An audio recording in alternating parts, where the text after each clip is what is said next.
Yeah, how does one get what they need without being overly materialized? Well, you always have what you need. Your present condition is what you actually need.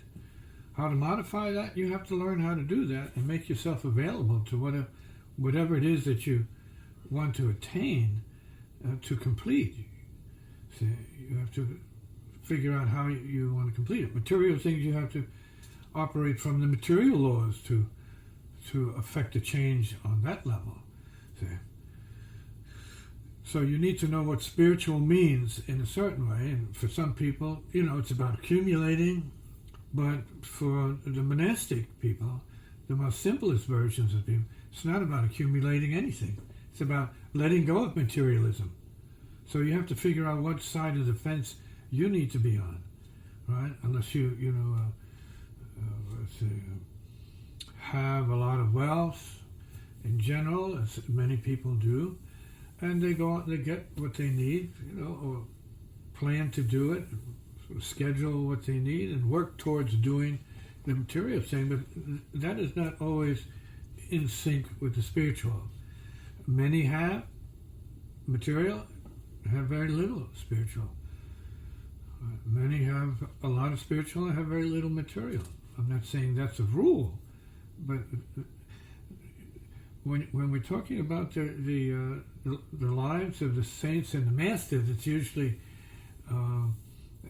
they have some wealth. They come from royalty, and often in cases they seem to be well-to-do in their families and backgrounds, but then they give everything up because what they want is not more of the same stuff. They want the balance. They want the inner, the spiritual.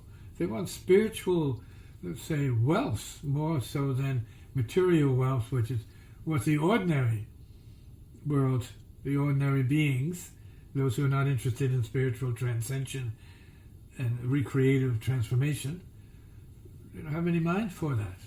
They just want to accumulate more. They build the ego. They don't want to free themselves of ego. They want to build more ego, more self-muscle. So that's the way of the world. That's not the way of the spiritual, necessarily. Not that you have to be a pauper to be spiritual. No.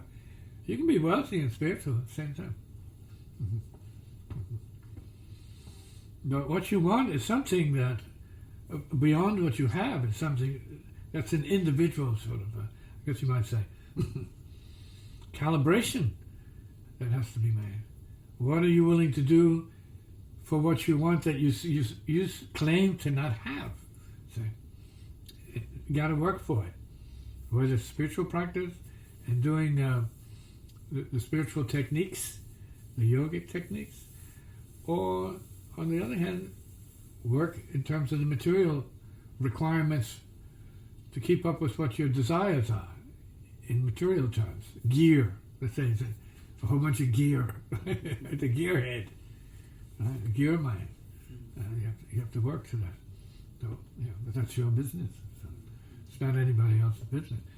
But when we're talking about spiritual practice, the more you're open to, what you're opening to is not necessarily more materialism.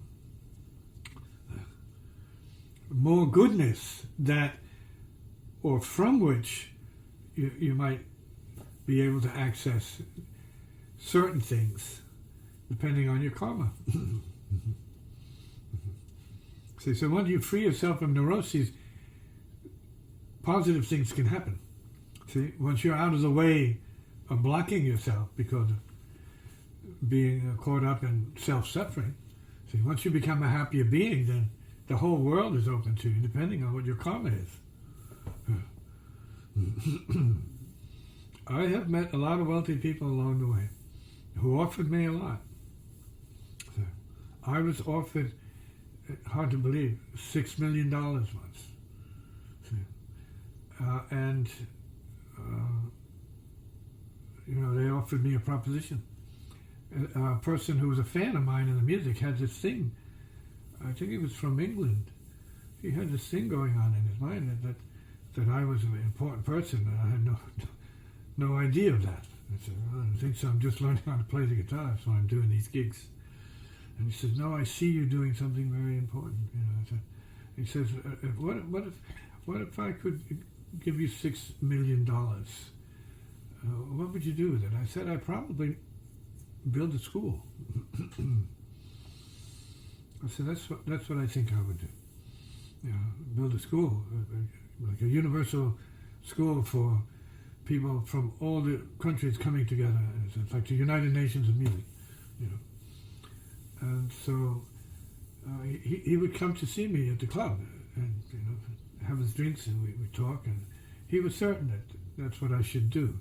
But in my world, there was a fantasy thing. I was in no way, shape, or form ready to do that, because, as I was already saying, I was just learning I was developing my left hand to play certain things, and that to me was more important. And that brings to mind a time, and I mentioned this in my bio, a woman came to me with a satchel of diamonds, maybe 30 or 40 diamonds. She emptied them out on my table. So I have had this kind of karma of wealth coming to distract me from what I have to do. So anybody can have the karma of that, and I appreciate them. I said, oh, thank you very much, but can't do that. I'd have to worry more about that than my left hand and what I was trying to learn. So we, as we take our steps, have to make these decisions, whether to go up or be stuck somewhere. Most people want to be stuck somewhere that they enjoy. I'm here with nothing, and because I am nothing, and I'm fine with that for my days on the planet, in service to others, happily in service to other people. See a smile on their face when they feel the goodness and sweetness of the Spirit, and enter a moment of happiness. See, apart from their suffering, their smile, the glow of a warm smile. Say,